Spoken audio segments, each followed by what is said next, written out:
Dios, ¿cómo están? Tanto tiempo. Hoy día vamos a hablar, en términos muy generales, de lo que es el Estado moderno. ¿Qué es el Estado moderno?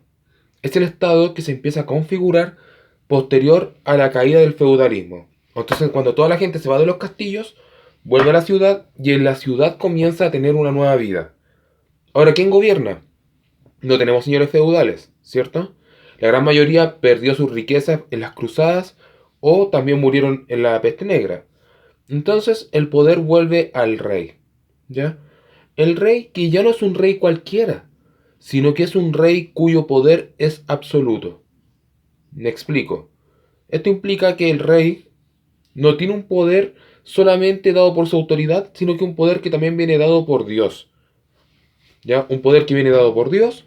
Entonces, con todo esto, el rey se convierte en una figura incuestionable, muchas veces apoyada por la Iglesia Católica, quien también sigue manejando los hilos de todo este sistema. ¿Ya? Por detrás del rey y la Iglesia está la burguesía. ¿Qué es la burguesía? Los empresarios, los comerciantes, los tipos que mueven plata, ¿cierto? Que generalmente son grandes familias dentro de Europa. Un caso muy evidente fueron los Medici, que fueron una de las familias, económicamente hablando, de las más poderosas de toda Europa. ¿Ya? Después tenemos artesanos, comerciantes, tenemos trabajadores y finalmente todavía tenemos una sociedad de esclavos. ¿Ya? Todavía tenemos una sociedad de esclavos. Todas las figuras que están por debajo del rey, a excepción de la Iglesia Católica, son considerados como súbditos, o sea, sirvientes del rey. ¿Y por qué pasa esto? Porque el rey puede ser muy incompetente, puede ser el tipo más déspota, el tipo más tirano, mas sin embargo su poder viene dado por Dios. Y al venir dado por Dios, no hay nadie que se pueda poner por encima de Dios. Mal que mal, el tipo puede ser muy incompetente, puede ser muy inepto, pero a fin de cuentas está ahí porque Dios lo puso ahí. ¿Ya? Entonces, bajo esa dinámica, tenemos un estado en donde el poder gira en torno al rey, más como el brazo derecho la Iglesia Católica. ¿Ya? Bajo esa misma dinámica, chiquillos, ¿qué nos encontramos además? Surge el concepto de nación. ¿Ya?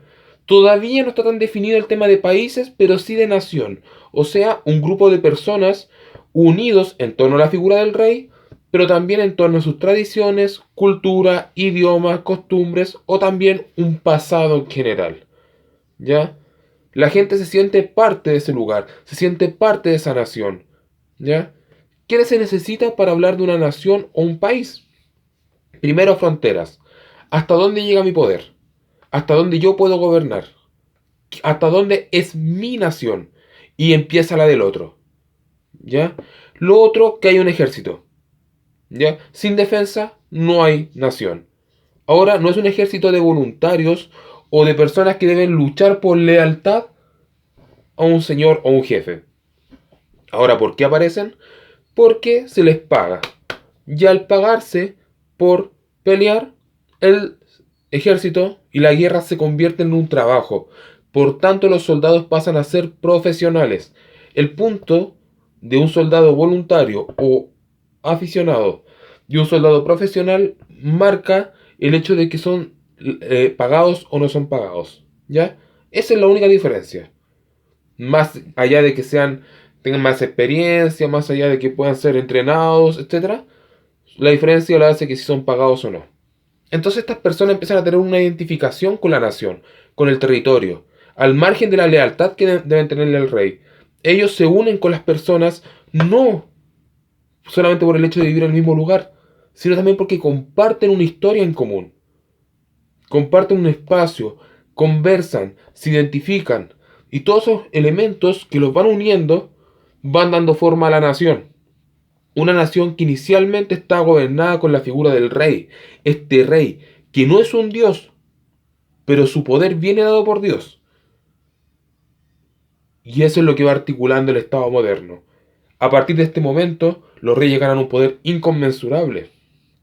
Y a partir de este momento, el rey se convierte en una figura central y trascendental en la Europa, no solamente moderna, sino que también este nuevo orden que va tomando forma tras lo que fue la caída del Imperio Romano de Oriente a manos del Imperio Turco.